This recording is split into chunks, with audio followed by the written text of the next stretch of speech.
સમાચાર સામે આવી રહ્યા છે મહીસાગરથી।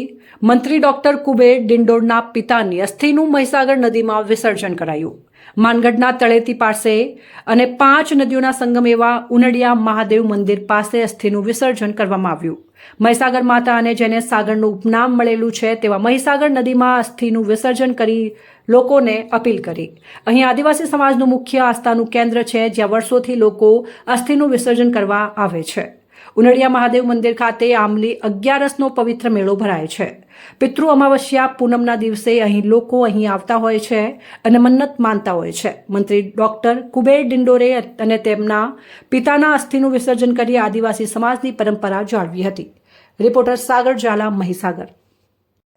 સૌને મારા નમસ્કાર। આજે આ મહીસાગર આપણી માતા અહીંયા જે 5 નદીઓનો સંગમ છે, મહીસાગર, અનાસ, ચાખમ નદી, વલાઈ નદી, રાંગળી માતા નદીનું અહીંયા સંગમ થાય છે અને આ અમારું આદિવાસી સમાજનું આસ્થા કેન્દ્ર છે માનગઢ ધામ। આ માનગઢની તળેટીમાં આ ઉનડિયા મહાદેવ અહીંયા આવેલું છે। અહીં વર્ષોથી અમારા બાપ દાદાઓ આ પિતૃઓને તર્પણ કરવા માટે, અસ્થિ વિસર્જન માટે પણ આવતા હતા અને અહીંયા અમારું આસ્થા કેન્દ્ર એવું છે કે આ મહાદેવ જે છે એની પૂજા અર્ચના કરીને લોકો મન્નત માનતા હોય। મન્નત એમની કોઈ પણ મન્નત હોય, એ પશુ વૃદ્ધિની હોય, બીજી કંઈ પોતાના વ્યક્તિગત લાભોની હોય, સમાજ સુરક્ષાની હોય, એ બધી માનતાઓ જે માનતા એ ભગવાન મહાદેવ પરિપૂર્ણ કરતા હતા અને પરિપૂર્ણ થાય એટલે પછી એ છોડવા માટે ફરીથી અહીંયા દર્શન કરવા માટે આવીને લોકો એ માથું ટેકવીને અહીંની માટીને તિલક લગાવતા હતા। એ ધરતી છે અને અહીંયા અમારા ભાદરવા વખતે અમારા પિતૃ અમાવસ્યા આવે ત્યારે અહીંયા બધા જ અમારા પંચમહાલ, દાહોદ અને મહીસાગર અને રાજસ્થાનના મિત્રો અહીંયા આવીને પોતાના પિતૃનું તર્પણ આ ધરતી પર કરે છે।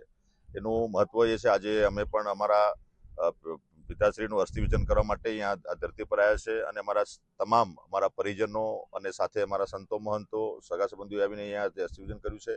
એ આ ઉનડિયા મહાદેવની આ ધરતી છે, પવિત્ર ધરતી છે અને આ 7 નદીઓનો આ સંગમ અને મહીસાગર ડેમ જે બન્યો છે એનો પૂર્વ ભાગ આ જે છે અને અહીંયા આ મહાદેવ એ જાગતી ધૂણી છે, જાગતી આ ભૂમિ છે।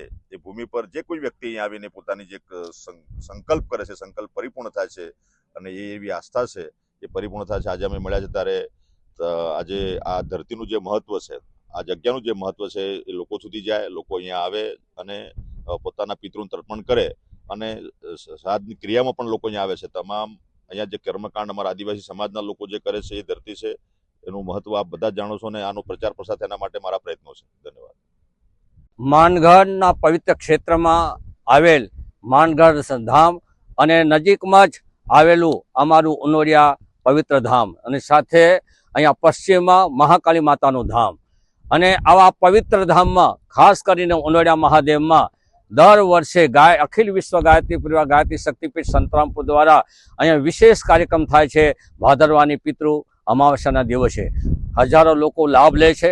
આ પવિત્ર ધામમાં આવવા જવા માટેની એટલી બધી અવગડ હતી કે અહીંયા નામમાં બેસીને આવવું પડતું હતું, લોકો ગભરાતા હતા। હવે નિર્ભય બનીને આ પ્રશાસન તંત્રમાં આદરણીય અમારા ડૉક્ટર કુબેરભાઈ ડિંડોર સાહેબ, સાથે અમારા સાંસદ શ્રી જસવંતસિંહ ભાભોર, સમગ્ર અમારા ગુજરાત સરકાર દ્વારા કરોડોના ખર્ચે અહીંયા સરસ એવું પવિત્ર રસ્તો બની ગયો છે, જેમાં લોકોની આનંદની લાગણી અનુભવે છે। એટલું જ નહીં, ભવિષ્યમાં અમારા ડૉક્ટર કુબેરભાઈ ડિંડોર સાહેબ એમના પરિવાર વતી અને સ્મૃતિમાં અહીંયા રસ્તા પર સરસ હરિયાળીના રૂપમાં વૃક્ષાનું રોપણ પણ કરવામાં આવશે। આવી રીતે ઉનડિયા મહાદેવનું વિશેષ સ્થાન રહ્યું છે। અહીંયા મહત્વ એવું છે કે પહેલા જમાનામાં લોકો અહીંયા આમલી 11નો પવિત્ર મેળો ભરાતો હતો। લોકો પોતાની જે કંઈ ભાદા આખરિયા હતા, દૂધો, ગાયો, ભેંસો જે દૂધાની બનતી હતી અને ત્યારે અહીંયા દૂધની ધારા વહેવામાં આવતી। આજે પણ એ પરંપરા ચાલુ છે। અહીંયા મહીસાગર માતા અહીંયા 5 નદીઓનો સંગમ થઈ રહ્યો છે। એ ગંગા સમાન, તાપી, નર્મદા સમાન છે। આજુબાજુના આદિવાસી સમાજનું એક આસ્થાનું કેન્દ્ર બની રહ્યું છે, ઉપસી રહ્યું છે। તો આવું શિવ શક્તિના રૂપમાં અહીંયા મહાકાળી માતા, મહીસાગર માતા અને મહાદેવ વિરાજમાન બન્યા છે। ભવિષ્યમાં આપણે આશા રાખીએ કે પવિત્ર ધામ બને, હજારો લોકો આવે અને પવિત્ર પ્રવાસનમાં આ મંદિર બને અને હજારો લોકોને આ પવિત્ર ધામનો પુણ્યના ભાગીદાર બનતા રહે, એવી ભાવના સાથે વિરમ્ય છે। ધન્યવાદ।